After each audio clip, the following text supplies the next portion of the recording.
Hi there, welcome to Killian's Kitchen. On this episode, I'm going to show you how to do a Sag Paneer, or at least my version of it. That is a spinach cheese curry. You've probably seen it at almost any Indian restaurant you ever walk into.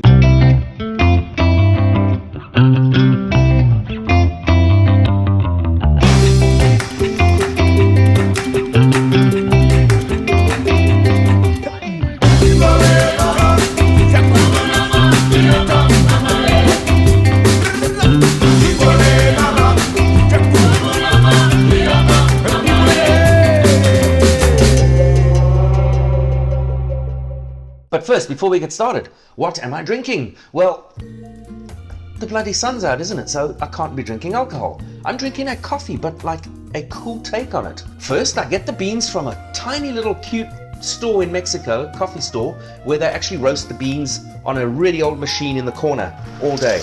I love it. Secondly, I roast cardamom pods and add those to the coffee when I grind it. Just a few, just a handful. And it gives it this wonderful textured aroma. I love it. And then the other cool thing I do is I take a mint leaf from the garden and pop it on the top there. And so every time you take a sip, you get a slight zing of mint with that cardamom and the richness of those coffee beans. It's almost as good as wine. All right, so let's get started. We're going to start out with the starter, which is basically, in this case, just onions and garlic. I'm going to fry it up with a bit of some spices, and that will be the starter for the sag, for the spinach. Plain old fresh garlic. I like to chop it up instead of, you could grate it or crush it, you know, if you're feeling lazy. But when you take the time to chop it up like that and fry it along with the onions, it kind of has a slightly different flavor profile, because you enable it to brown a little bit with the onions, whereas if it's just crushed in there, it's just a sauce, really. So I recommend that. And I usually use yellow onions, but only had red ones, so we're using red ones. It's fine, it's going to get caramelized anyway. At the end of the day, with this sag dish, you're not going to see any of the onion. It's just there to make the sauce of it, really. Now that may seem like a lot of onion, but look at the size of this thing, and this onion is going to cook down into a sauce, a paste. It's going to caramelize down, and we'll add the garlic. Okay, so onions are in there. I'm going to use ghee to do this, but you can use a combination of ghee and oil, or just oil if you don't have ghee. Ghee is basically unclarified butter, very commonly used in Indian cooking for curries. That should do it. Get all those onions covered in this ghee. Now we want the onions to produce some flavor, so we've got to get them to just start going brown. And then we're going to turn it down and let it simmer there for, you know, a long time, maybe half an hour, 45 minutes. Now the onions, at some point you just start smelling them. They just start producing that smell, that beautiful smell of onions, and that's when you know it's just starting to brown. And now it's time for the garlic that we so meticulously chopped up there. And we're going to mix that in. And you can see I've still got enough, there's still enough ghee in here for what we're trying to do. Don't need to add more right now. Let that continue for a minute, and then we're going to cover it up and simmer. Now, it might seem strange spending so much time on showing you how to do the onions and how to fry the onions and the garlic, but this is the starter, this is the foundation, the base of the curry, as with any curry. And if you don't have a good foundation, the rest of the curry is going to be So, it is important to get this right. And right now, the garlic is starting to just emit this amazing smell, as are the onions. And you can see it's beginning to become translucent and just a tad brown. So this is the point at which I'm going to turn this baby all the way down, lowest heat. And now I'm going to cover it. I'm going to come back and stir every 5 minutes or so. But we're going to leave it there for a good half an hour until the onions are basically just broken down into this beautiful caramelized sauce. And that's where we start building our curry. Alright, it's been about 45 minutes. It should be nice and saucy in here. Beautiful. Now the first thing to add, of course, is curry powder. This is imported curry powder from Durban, South Africa, so it's really amazing. I love it. And for a pot this big, I'm thinking 4 spoons. Now what's going to happen as we start adding the spices is it's going to start soaking up the juice. And I'm going to turn it up a bit so that we can sort of singe the spices here a little bit. Now I'm going to use coriander seeds that I've roasted myself in the oven. Always keep these around. You just have to roast them in the oven for, you know, a good 20 minutes or something like that till they go nice and brown like that. Great flavor. Really different than buying it in the store, I promise you. Now you want to make these as ground up as possible in there because, you know, because the Sag Paneer is not a very rustic type of curry. In fact, a lot of restaurants will make it so blended almost that it's like more like a sauce. I like it a little more holding than that, but you have to grind the coriander up quite well. You don't want husks in there. That's a bit too much. Now the same thing with the cumin. You can buy powdered cumin, but you know, it's just so much better when you do it yourself. Oh yeah, I mean, you're not going to get that flavor buying powdered cumin in the store. You know, rather buy it whole and grind it up yourself. You do that for your coffee beans, why wouldn't you do it for your spices? However, when it comes to the cardamom, I use again the raw pips, but I also have roasted these in the oven, so they're all brown and crunchy. Problem is they have a bit of a tough cask on them. So this mortar and pestle is not going to do it. This one I have to do in the grinder. And I will use just like I did with those two, with the coriander and the cumin, I'll use a handful like that. And just smell that, man. Amazing. Beautiful. Next thing I'm going to add is the cardamom that I ground up a bit earlier, and the coriander and the cumin. All of that will go in there. And look how that just eats up all the juices, which is exactly what you want. Now you don't want to burn it, so if it gets super dry like that, you might just want to add a tiny bit of oil. Any oil will do. The idea here is to get those spices mixing in, blending into that onion mixture, and just starting to sort of singe their way in there and start as they heat up. You can smell it. Beautiful. You don't want it to be liquidy, but you also don't want it to be dry or it will burn. Now you can add all sorts of different stuff. You can put cloves in there, you can put star anise in there, you can put turmeric in there. But for me, the cumin and the coriander and the cardamom is just the perfect blend with spinach. Now that's looking really good. It's a real dark sauce, and that's basically now my starter. This is where the curry begins. Now it's time for the fun. Alright, so starting out, you need fresh spinach. I'm going to add, as you'll see, some frozen spinach to it, but if you use just frozen spinach, it's just going to be different. It's not going to be as good, I think. You can use salad spinach or baby spinach, doesn't really matter. And this looks like a lot, and bigger than this pot I'm trying to put it into, and it is.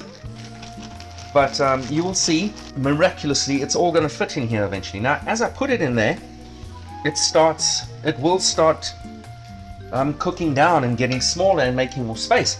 But here's the magic. You need some liquid. You could add water. I'm going to add coconut milk to it. And you've got to be careful, because the real trick with sag is the level of moisture. Because as it cooks down, it also starts adding moisture, because the moisture comes out of the leaves. So you've got to be careful. You need a little bit of moisture in the beginning so it doesn't burn. But you also don't want to add too much so that you can't get rid of the moisture. So just go easy. I just used half a can there of coconut milk. And that's probably, in the end, going to be all I'm going to use here for this whole thing. But we'll see. And I'm mixing it up nicely now with the starter. Getting a good blend. And look at that, it's already cooked down to less than half the size it was. So let's add the rest. And we'll just keep working this a little bit. In fact, if you overfill it like I just did, just close it for a minute and you'll see it will just cook down. Whenever you add a new ingredient like that, the heat just goes all the way down, so you've got to turn the stove up to compensate. And that's already gone down to like 3/4 of what it was. Now we'll just keep blending it, making sure nothing sticks on the bottom. Make sure you turn this down again a bit. Now some people might feel obliged to chop the spinach up before they put it in here. I don't think there's any need, because you know, by the time it's all cooked down, it really all blends into this really nice sauce, albeit with a little bit of houding. It's still really basically a sauce at the end of the day. Some people go as far as to blend it, but I like it to be a little more rustic. And look at that. So right now, it feels like it needs more liquid, but don't put more liquid in now. You'll be sorry. You'll see this will probably end up being all the liquid we need in this dish. So now that that is very well blended with the starter, I'm going to close that up and let it sit there. Now the other trick is I will add to that a pack of frozen spinach, maybe even 2. In fact, 2.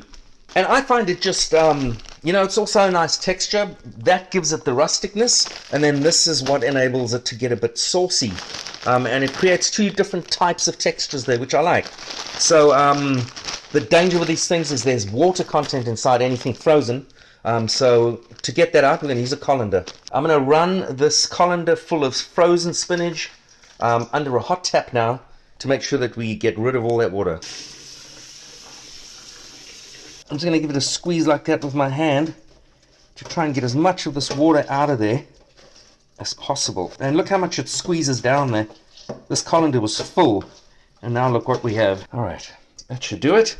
Let's pop that in there and get a good mix going, and then we'll be able to start getting a handle on our liquid situation here and whether we're going to need to add or subtract. I'm going to close that up and let that simmer there for a good 10 minutes or so. All right, let's take a look, and that's looking really good.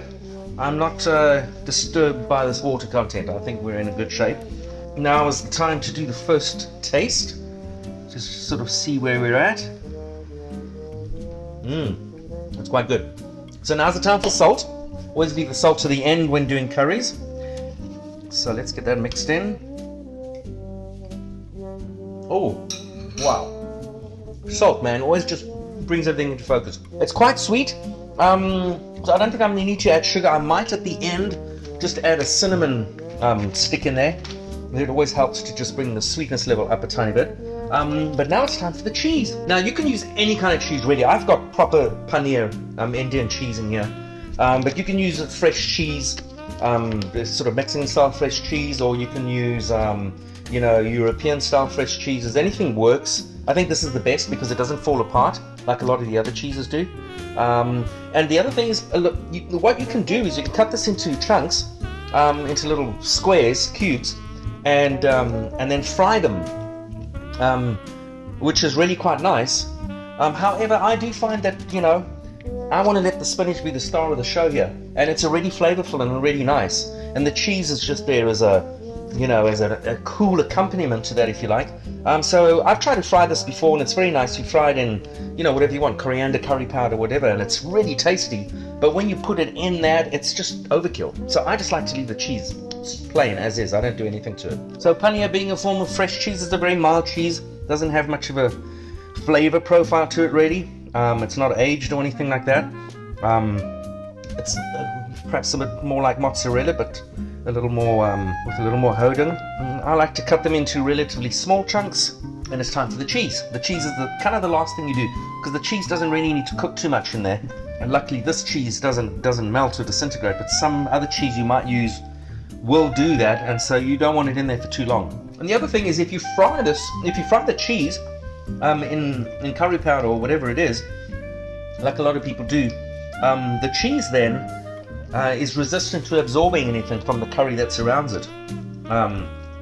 So I don't know, that doesn't help either. So what I'm doing here is making sure the cheese is in there and covered, and when I put the lid back on now and let it simmer for a good 10 minutes more, the cheese will be absorbing the flavor of the curry around it. All right, let's check it.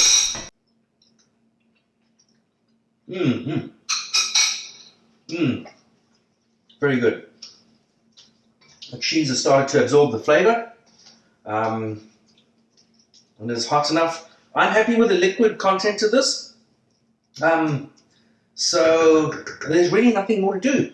I'm not even going to put a cinnamon in there because I think the sweetness profile is just right on. So I'm basically done. I'm going to let this simmer on the lowest heat, maybe another 10 minutes or so.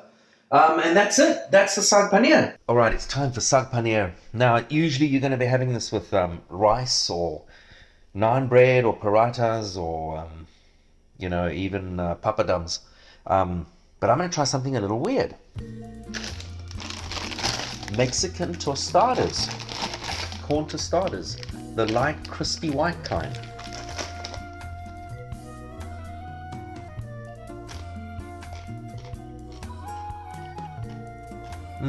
Brilliant. Absolutely brilliant. It's just such a great quintessential Indian dish that's actually really simple and has one idea, and it's just so flavorful. And the corn tostadas are really amazing. I mean, who would have thunk? And there are, some similarities between Mexican food and Indian food, so I guess in some way this kind of makes sense. So good. You can serve it as kind of a tapas idea, sharing plates, and everyone gets a bunch of tostadas to dip into the side. It's amazing.